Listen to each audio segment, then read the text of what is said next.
invited by Takia of Art 180 to read a poem and represent Art 180 here.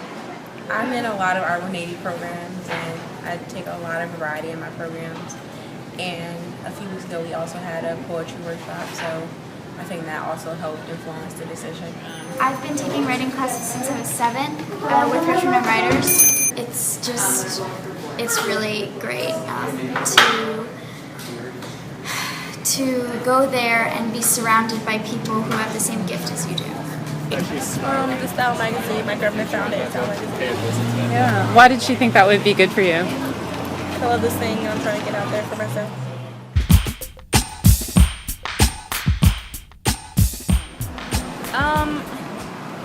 It is fairly recent. I lost all of my old poems, but it's okay. I'm starting over again, and it's about loving yourself. So focused and determined to achieve this goal, so ready and willing they'd give up their soul, because he's so sweet and his features so perfect, from the contour of his nose to the almond-like shape and color of his eyes. But ladies, ladies, ladies, please don't believe his lies, and no matter what he says, never let him make you cry. Because every year I write a new manifesto. So a manifesto is basically honestly expressing who you are generally through all types of writing. So I write a new one every year, and I have always had the same format every year. It's the same length, most of the same verses, but I change it a little bit more every year. So that's what I'll be reading this year's manifesto, and I love writing it, and I love having a tradition like that, especially with something that I love doing, so it's just really important to me. I know who I am, but not who I want to be. I am sometimes strong, and stronger than I know, but sometimes soft like melting butter. I am brave, and my pen will speak for me, and make the change I wish to see. I refuse to be broken by those who will never know me. I know who I am, and I want to be her for the rest of my life. I want people to respect her, learn from her, listen to her, because she is all I have, and though she isn't much, I build on her, and I work with her. We are the same, we are different.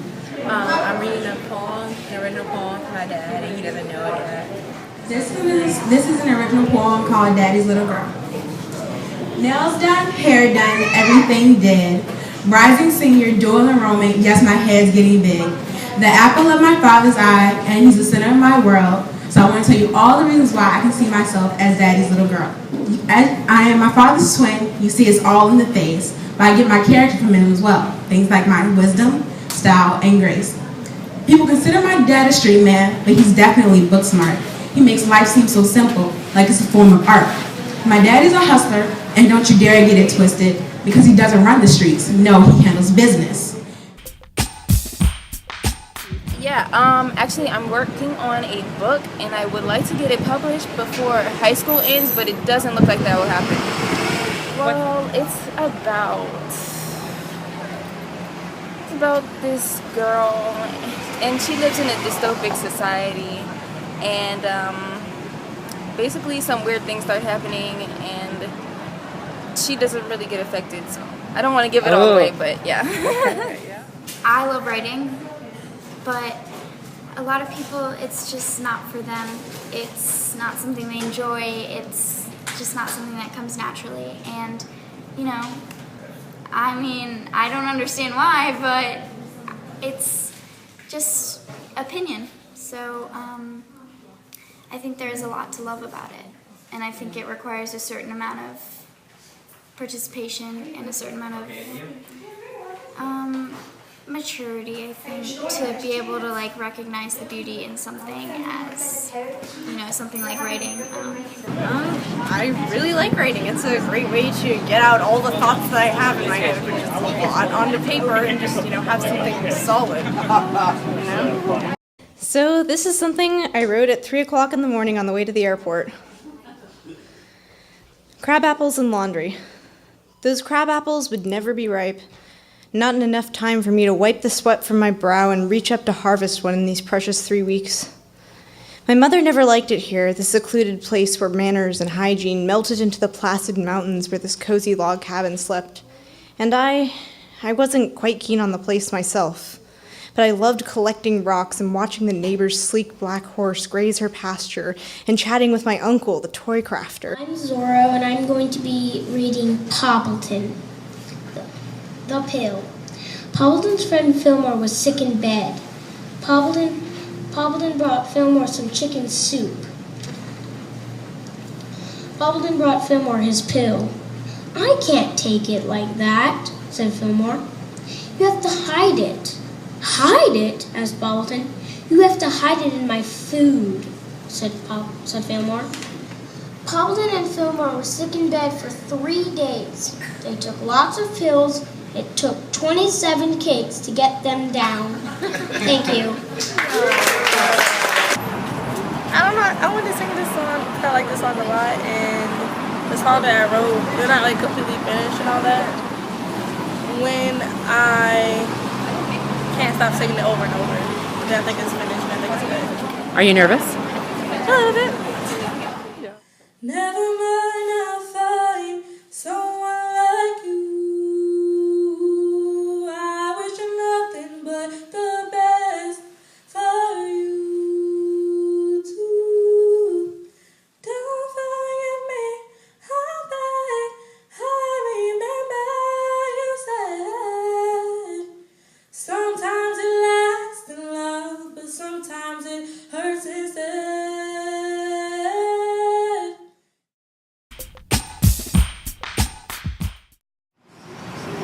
Because a lot of times, young people my age, just a lot of people aren't given the opportunity to express themselves, aren't given the opportunity to make a difference.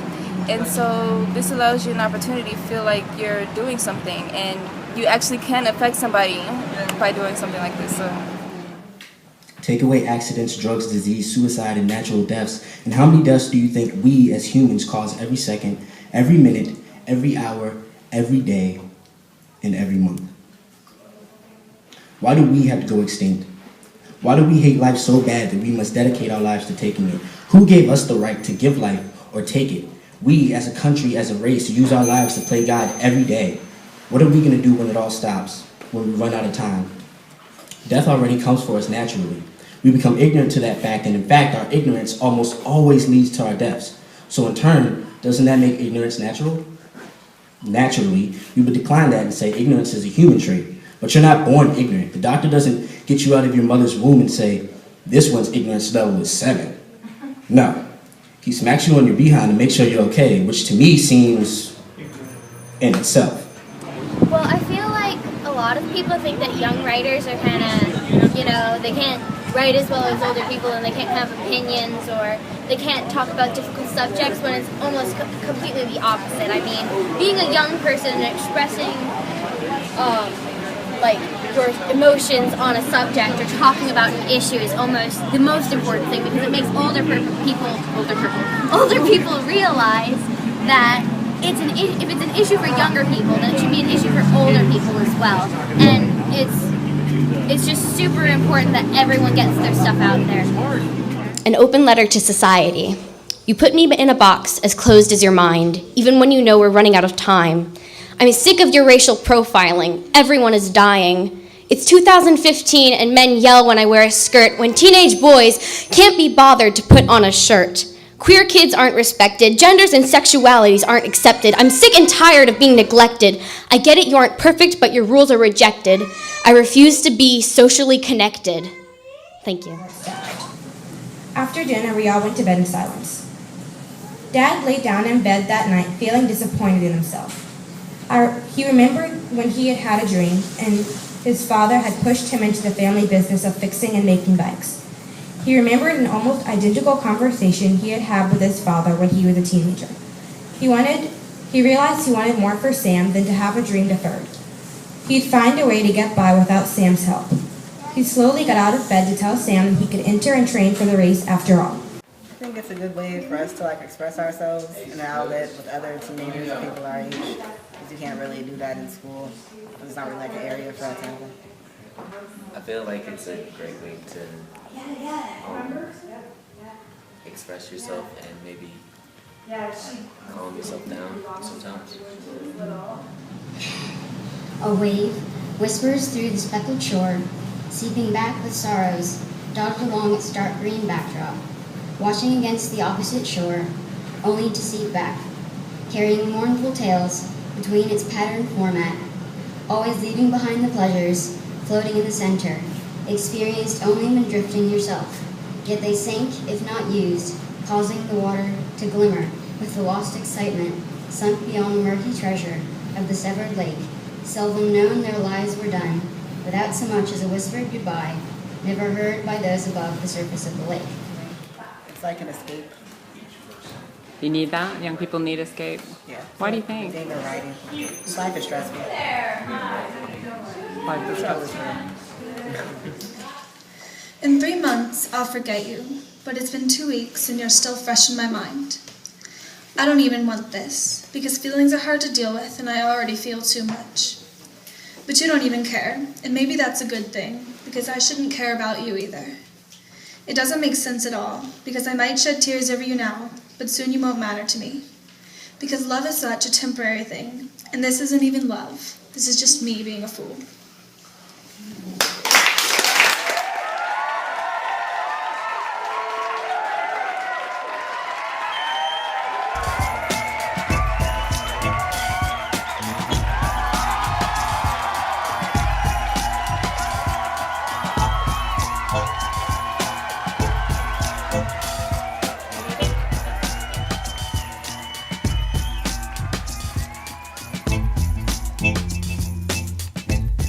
I just want to say thank you for everyone who came out, and thank you so much to Art 180 and Richmond Young Writers and bbgb, because this was an amazing opportunity for me, not only as a book lover but as a writer, and thank you so much for making this so awesome.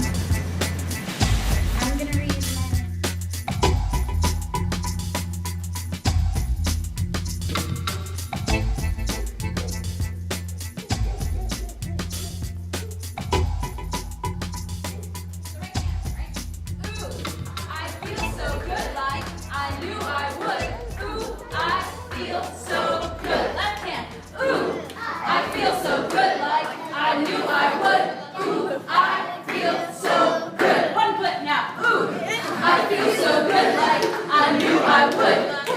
I feel so good. Jump around now. Ooh, I feel so good.